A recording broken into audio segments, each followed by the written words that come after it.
নেমে গেছে কোটা আন্দোলন নিয়ে।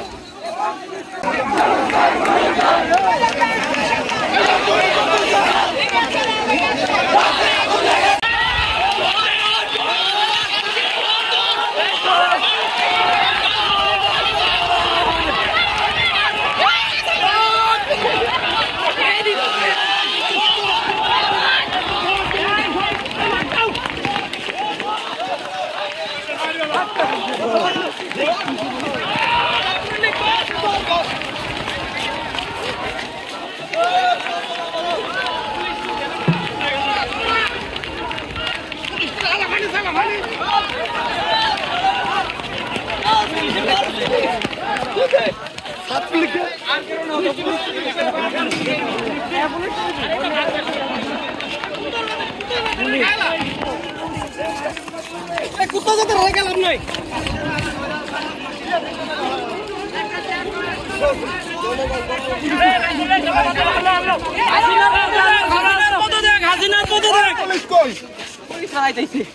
শিক্ষার্থীরা কিন্তু আজকে এই যে দেখেন যে কালোচ্ছন্ন আজকে অচেনা 1 কোটি চৌমুহনী, এখানে প্রায় 2 থেকে 3 হাজার শিক্ষার্থী। এখন কিন্তু অনেক শিক্ষার্থী ছত্রভঙ্গ হয়ে গিয়েছে এবং অনেকে এখানে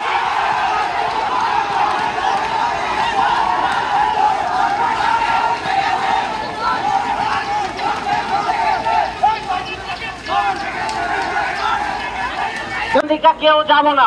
সমন্বয়ক আমানুল্লাহ, রাকিব, শাকিল যাদেরকে দেয়, যাদেরকে নিয়ে যায় ওরা যাবে, আমরা সবাই যাব না। কুটি চৌমুহনী আমার, আমি যখন রাখবো কুটি চৌমুহনী এইখানে কারণ বাপ দাদার জায়গা না। কুটি চৌমুহনী চৌরাস্তা আমরা ছাড়বো না। কারণ বাপের খায় আমি এখানে না, আমার খায় আমি এখানে। আমরা কোনো দিকে যাব না। যদি যাইতে হয় আমাদের কিছু লোক গিয়ে আসবে, সবাই এখান থেকে আমরা যাব না, সবাই একত্রিত থাকি। জি, আমাদের ইকবাল কাকা একটু কথা বলবে। আচ্ছা শোনো, তোমাদের যে সমন্বয়ক আছে এদের সাথে কথা হয়েছে, অল্প কতক্ষণের ভিতরেই আমরা, যেহেতু আর কোনো কিছু নাই এখানে, অযথার সময় নষ্ট করে লাভ নাই, আমরা যার যার গন্তব্যে এই অল্প কিছুক্ষণের ভিতরে আমরা চলে যাব, এটাই সিদ্ধান্ত।